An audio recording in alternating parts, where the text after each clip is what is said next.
Like our 11-year history with this game, I think, is something that I have a lot of expectation and hope. So like that's the question to you now. Like based off your history with this game, like where are you with like outside the raids? Like how significant is Endwalker and it ending the saga for you? Do you have concerns about its future? Do you have does this only excite you more? Yeah, I'll definitely start with to me, 5.3 could have been the ending and I would have been totally fine with it. Like, and there was a lot to answer after that, but just that emotional hit, oh my goodness, right?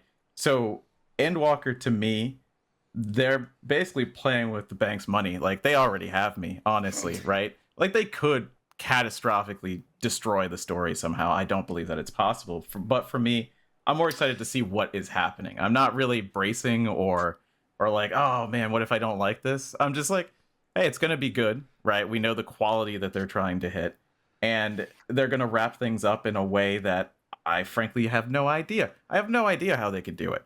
How do you get this good ending after 10 years? Who has even done that before?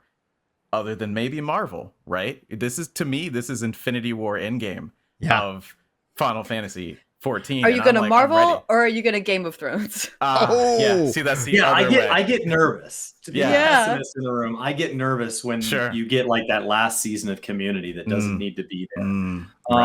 Right. The last season of Dexter. I would love to see them make a movie with Community. I get the last season of Game of Thrones that doesn't need to be there.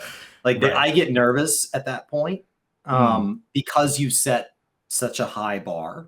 It's true. And Yoshibi has already said, it's not like I'm going to drop you on some faraway planet. Your relationships are going to mean something going into 6.1. And so because like we've seen this with television shows that say we've got to preserve some characters for the spinoff. We're getting a spinoff in 6.1. Oh, yeah. It's so funny. Like, oh, you're working on Game of Thrones. Do you want more time? Nah, we're good. Let's just get it. Let's print it. Yoshi P is like, I need a little bit more time. It's like, yeah, please. So I get nervous. That already gives me That's hope. just the pessimist in me. I mean, I assume it'll be good. They've delivered thus far. Yeah. I get it. I could see being nervous. For me, like I haven't even really thought about what it would do if it wasn't good. Like it's not even a possibility in my mind. And I think that's also a little bit of that pressure that you see in Yoshi P. Like that's not a possibility in the players' minds. In some of them, certainly. And a lot of them probably. I mean, there's some people who are still upset about Ultimates, but for the vast majority, especially these new players who just got into it and who are watching them on Twitch and freaking out about every story part that they get to, you can't be wrong, right? Final Fantasy 14 can't miss. So, I mean, I'm part of that. I'm part of that hype. And I'm proud to say it, and also probably not a great thing for the development team. I'm definitely nervous. But like reservedly so. There's always the chance that they could take a misstep because they have in certain storylines. But I would say not so much in MSQ as of yet. Like the Eden storyline, in my opinion, went kind of spiraled out. And it's like, okay, so the way I like to describe it is they had a stack of story. Somebody dropped it, they picked it up and didn't bother to reorder it correctly. So we got some good pieces, but they were all weirdly ordered, and part of the story was somewhere else also. So good story, but weird. MSQ, I feel like they've been much more solid with. And things that give me pause are stuff like, I hate Fan Daniel. I don't think that he's interesting at all. I'm worried that how... Yeah. Yes, those two. I'm not sure how they're going to make them interesting. But in the past, I have had other characters where I'm like, I don't give a crap about this character. I think they're doing stupid stuff, and then they turn it around and actually make that part of the story interesting. Yeah. Right. Yeah. So because so often they have already taken something where I was going, I don't know, especially like the Warriors of Darkness. Everybody's kind of like, look at the among Scions, right? Without talking like crazy spoiler for anybody new in here, but just look across the expansions from people we met. Some of them before level 40, and look at where their impact on the story is now. Right. They've definitely taken things where it's like, I don't know, and then made it something amazing. So I have a lot of hope. So I do have reservations, but I think my hopes, because of what they've shown us so far outweigh. Minfilia is a summary of everything I disliked about ARR while I played ARR. Sure. Yeah. I enjoyed and yet I will pre-returning. tell you now, right, where Mhm. we are as of this moment going in Endwalker, I respect her. Right. But I did not feel like a side quest that said you can murder one scion of your choosing to get a sweet new piece of loot. It's like, well, I'm sorry, you prey returned me too many times. It's That's like it. I don't know what to tell you. Like, because the worst part is like, so I'm a story skipper all the way up until Shadowbringers. Shadowbringers, Yoshi B said, story skippers, Yeah. hop in. And then Yeah. I've gone back and played ARR. I still haven't Yeah. played Heavensward and Stormblood. And so I played it through ARR, but I was skimming.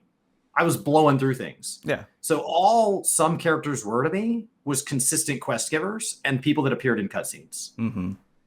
And so I will tell you that like there are certain gaps you get that way that just make certain characters wildly infuriating. Sure. Wildly infuriating. Like, why are you even here? Now, Yeah. as you go back and read, you're like, okay, now I understand why you're here. It doesn't necessarily make it better. Like, I still dislike you for the same reasons. I just get it now. Yeah. It like people are like, oh, you're gonna like the game so much better when you do MSQ. I like it deeper. I don't know that better is the right word. There are certain people I resent even more now. Sure. Because I'm like, Definitely. no, I thought you were a dick. I went back and I learned your story. You're definitely a dick. Like I just Confirm. have more facts to back up my initial thought now. So many people have an issue with Thancred, for example. They're Sure. like, the himbo, that guy. That story about him, the like side story that you have to go read, so touching. Yeah. He changed so a lot going back and playing the story. He's the one who changed the most, because imagine the story skipper. If I had to name a dungeon, imagine a story skipper playing Praetorium. Yeah. Oh, this is How the good What place. is happening? Yeah. I don't know. And why can't I skip? Why is this happening to No, me? back when you could skip story, but like just okay. imagine the cutscenes in Praetorium as somebody that doesn't have any backstory. That's a big departure, right? Yeah. Why is he our friend again? There's some tech that's not explained there. There's a couple of those though, like Nero, but he actually like, why did we accept this guy? Yeah. Why is he Weren't here? we friends? I don't know. Yeah. I think it's going to be really important that the story ends. And I've said this for a while because a good story has an ending, and it doesn't, and they can always do something else. You can do a time jump. There's all kinds of things that I'm very curious to see what actually happens at the end of 6.0. This is a full on, no like 0.1, 0.2, 0.3 to get the whole story. It's all self-contained, done. Yeah. So at the end of whatever that means, it's done. For me, kind of. Well, I mean, we don't get a new world with 6.1, right? So you don't have new zones to go to or anything. So you're that we know of. where you can go. That we know of. Unless 6.1 is going to be the single largest content patch of all time. Yeah. They already delivered so much news to us on 6.1. I was really shocked. So they're getting that out of the way. So who knows? I don't want to set false expectations, but at the end of the day, like I think Endwalker is really significant to me, because also as a player, if I was going to sit here and say, as I do often, hey, you should come play this amazing game. I really don't like MMOs. Well, hey, guess what? Let's not think about it as an MMO. Let's think about it as a Final Fantasy game, something that I've been saying since 2.0. And guess what? Like, you can play, and it actually concludes the story. Whether you want to keep going on after that, whether you want to get involved in the MMO that exists as a part of the game, you can do so. In fact, like, and I don't know the question, what I'm curious to see from Yoshi P, because he's talked about like upgrading the trusts. He's talked about some of these things. Like, will we at a point see where 2.0 to 6.0 is something that you can play solo with the use of trusts? And therefore, like, hey, you're not really into MMOs? Guess what? I got really good news for you. You can just play this game for its story. And then we can sit down and talk about the story and the characters and like the concepts that are brought in and the challenges, etc. That's what I'm kind of curious to see about, whatever the 10-year plan is. But the other thing I'm looking at in a bit of for me is we've been playing this game. We've been covering this game for 11 years. Like, when I finish Endwalker, I have legit two options, or I might, there might be kind of a hybrid option here, but I want to go back and play on a new character 2.0 all the way through 6.0. Like I want to now be, because it's been years since I played ARR. Right. It's been years since I played Heavensward. It's been not as long since Stormblood. It's, and obviously Shadowbringers is the most recent. But and then the other side of it is that Maddie, she's getting older, so she's 7 now. And now I'm like, well, when's the right time to what would be fun maybe to sit down and play through the story with her? I probably not yet. So then the question is I could see myself doing 2 complete playthroughs of this game as it continues on for another 10 years, etc. So the question I would have to you guys is that would whatever happens after 6.0, would you like to see that as a point where players can come in and actually literally start at that point with the fact that we also have New Game Plus? Is that what you think might be on the table going forward? I hope so. To be honest, I really hope so, because this story from 2.0 to, we have to see the ending, right? Yeah. From 2.0 to 5.5 or whatever we're at, that story to me ranks with the best of Final Fantasies, right? Not quite in that upper echelon, like I've been saying, and boy, maybe we can get into this debate, maybe we don't. Best story since 9 or 10? I'm not sure. It depends on how you feel about Final Fantasies, but I'm talking like PlayStation almost golden era, right? Like this story is great and I want more people to experience it. Like that's what I've been loving about the surge of people. Like I see people that I watch for a while, like Bellular or Preach or you know all these people that I've been watching for years get into it, see these moments, experience it like I did, and that's so great. So I would love for people to be able to just take that, go do it if you want, or join us in the current New World, Maricidia, who knows, right? Who the heck knows where we're going, right?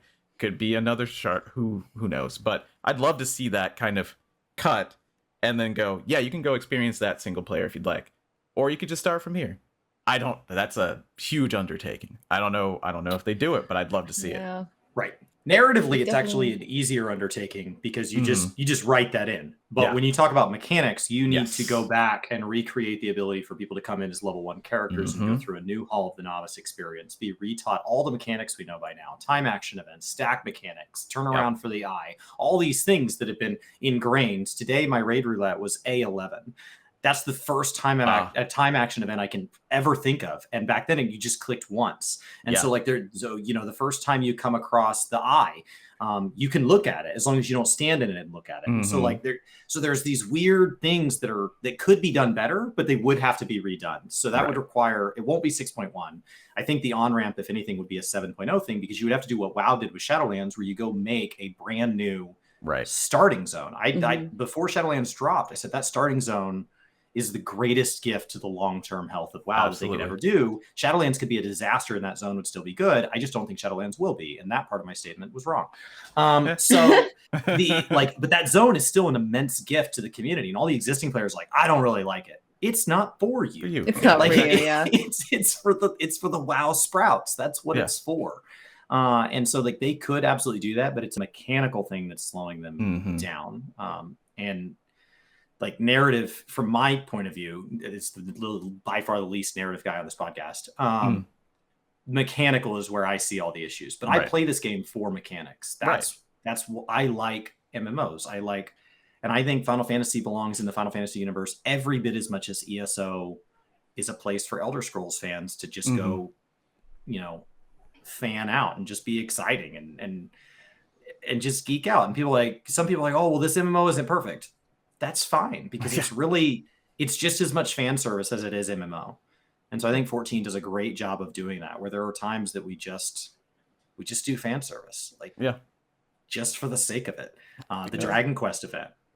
Yeah. It's just there. It's just there to make you smile. If you didn't do the Puff quest, it expired today. It'll probably be back again. Oh yeah. It's just there. It's there to make you smile. That's all it is. So I think in that standpoint, Endwalker would have a really hard time letting us down, because at the baseline, it's already established a home field advantage. It's for people that many times love the franchise. You don't have to. You can start. There are people who Final Fantasy 14 is their first Final Fantasy. But if that is the case, a lot of times what happens then is you see those people go say, wait, should I be playing the other Final Fantasy? Yeah, Well, just like it's a good invitation. Just like the Nier raid was a great advertisement for Nier. Oh, massive ad. Like it's the most I felt advertised to in Final Fantasy, and that's why it was like the content was so fun, but at the same time I was so frustrated because it didn't drive the narrative forward. And honestly, at the end of the day, like when we think of a TikTok methodology, like I think that has me only more excited for Mists of the Realm. For that 24 man to drop an Endwalker, because I'm like, what does that even mean? I'm so excited. Oh my god. I just love all of the like possible myths and stuff behind the 12, and I just want them to bring it down on me. Because alliance raids don't matter, right? There's no savage, there's no extreme. Because alliance raids, because the off patches are for us casuals, then it feels like Myths of the Realm would be the ideal place to do something where like there's a mechanic based on your birthstone. Right. We did pick it. We picked it. It's never mattered. It was an XP boost. Run towards your group. I don't know what my birthstone is. I don't know if you guys do, but like I would have to think back. As in, like a math boss. Like math boss always like I love things like that just troll you to troll. Like I can't do the math. Can you help me with the math? No. You got to do it or you die. Yeah. I mean, we'll still clear the fight. But you're gonna die. Yeah. I actually have a macro for that particular fight on all of my characters. To just smash it.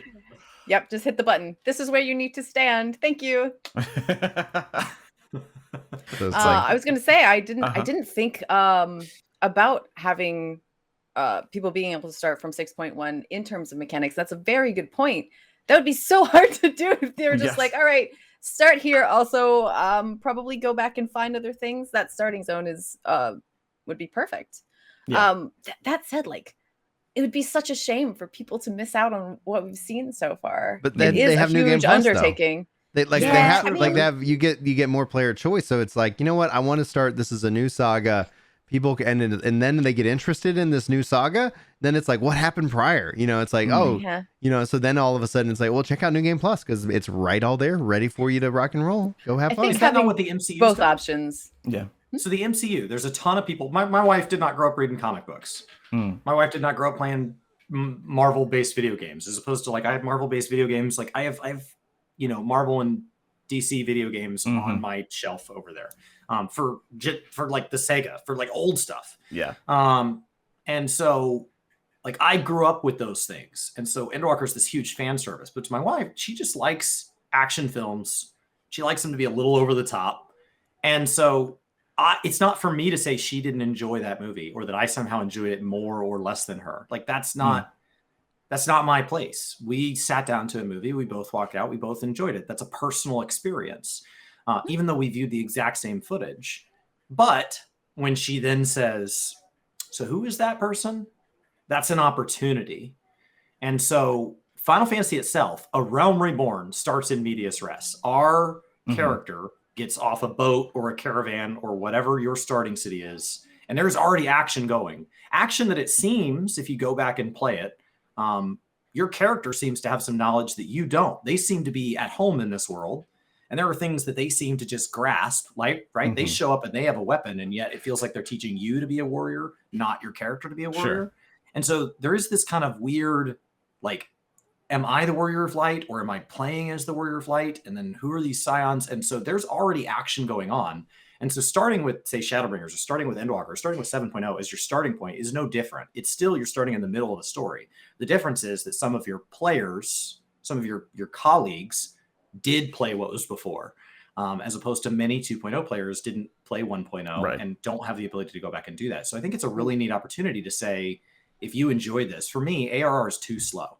I still stand by that. It's too slow because they've gotten so much better at writing. It's not that it's not good. It's that I know how much better the team's gotten. So it's hard to go back and do their earlier work. I don't want to hear an artist's first song. I don't want to have to listen through an artist's entire musical catalog in order. I want to be able to listen to their current work and decide if I like them. Sure. But now that I know I like them, I'm actually enjoyed my ARR playthrough post Shadowbringers, even though it was my first ARR playthrough. Yeah. I just think that you should have the option for both. I think being able to start later is a wonderful, great idea, but having the option for both. And here's a question I actually wanted to ask you guys. Do you think they were thinking about this when they started up New Game Plus? Yeah. Yes.